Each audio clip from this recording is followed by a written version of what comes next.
Hello, thanks for tuning in to today's broadcast. I am your host, Cedric the Credit Champion, and I am here in front of Wilson Apartments in Columbus, Georgia.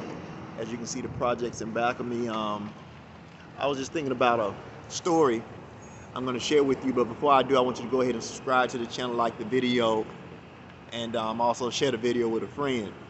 This is a true story, what I'm going to tell you. When I was around 17 years old, I moved to Clarkston, Georgia, and it's an area right outside of Atlanta. Just so happened a friend of mine, he's from this neighborhood in back of me.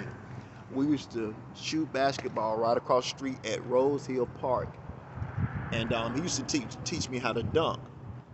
And so what happened is I moved to Clarkston, Georgia, was working, and I wanted to buy a BMW. I wanted that to be my first car. And it was a 325i that I wanted. So I saved my money for 6 months. Got the 325i. It was gold, champagne gold. And my friend, he just so happened to know how to drive a stick, and he was with me when I purchased the car. All right, I didn't even know how to drive a stick, but I wanted this car so bad, I just went ahead and got it. I said, I'll learn later how to drive a stick, but I get the car. And so, we want to show off. We want to come back home to our hometown, Columbus, and, we just want to ride around, spend the weekend down here, whatever, right? So, we head on down to Columbus, and, maybe about the next day, we're riding, and we get pulled over in the car. And the reason we get pulled over is because the car had dealer tags on it. Now, back in the days, that was a no-no. If you had dealer tags, you already know you're going to get pulled over. Nowadays, not so much, with everything being like, so computerized. I mean, you pretty much have to have, your tag and your license and all that to leave the lot nowadays. And your insurance. But yeah, back in the days, it was really bad. If you had a paper tag, you were gonna get pulled over. And so we got pulled over, and so the officer, he asked for the registration and everything, the paperwork to the car, and so I give it to him, and so everything is fine. The officer says, well, y'all have a nice day. It was me, my friend who was driving, and 2 guys in the back seat. I won't name anybody, but so, everything's fine. We're good to go. So my friend, he out of the blue just says, officer, will you run my license to make sure that I don't have any warrants on me? Now, I thought that was a strange request. I mean, me and the other guys, we were looking at each other, right? And so, yeah, we're looking at each other. And the next thing you know, he says to me, well, I had to, whoa, that was a real situation in the hood right there. I had to cut my story short and get in my car because this guy, he's walking up, face all covered up, hands in his pocket, big, baggy jacket, like, I'm black. And here's another black man walking up on me, and I feel scared. I had to get up. I mean, that was real. I had to get in my car for my safety. All right? But yeah, back to my story. So my friend, he says, officer, will you run my license to make sure I don't have any warrants on me?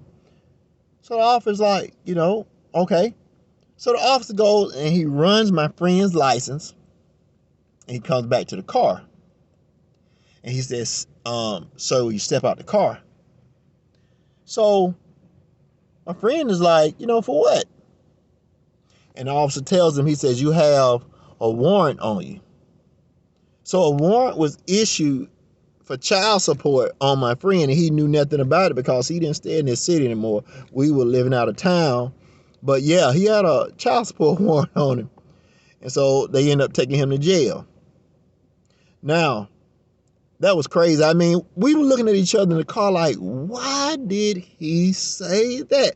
Why would you ask the officer to run your license when he said just go ahead and go? Have a nice day. Moral of the story, if a police officer ever tells you, have a nice day, go ahead and pull off. Don't try to go above and beyond to prove your innocence or that you're a good citizen. If they tell you to go, just go ahead and go. Now, but yeah, that's a true story. And I just wanted to share that with you. I thought it was like just a funny story. We can look back over and laugh now. My friend, he's doing good. I'm doing good. And so, yeah, as you grow up, you live and you learn. You learn like certain things not to say, certain things not to do. You learn not to like, you know, go over and beyond in certain situations, but just, to remain silent. All right. And so I'm going to share some bonus content with you. I'm going to share with you the easiest Amex card to get. Amex stands for American Express, for those of you who don't know. The easiest American Express card to get is the Amazon American Express card. It's found on Amazon websites. That's the easiest American Express card to get because it's co-branded with Amazon. All right. Easiest credit card to get. Now, what's the easiest standalone? I mean, just Amex card, no co-brand, just American Express by itself. The easiest American Express credit card to get is the American Express Everyday Credit Card.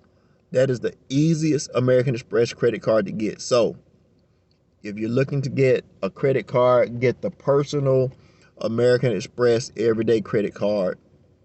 That's the one. All right? And so, I want to thank you for tuning in to today's broadcast.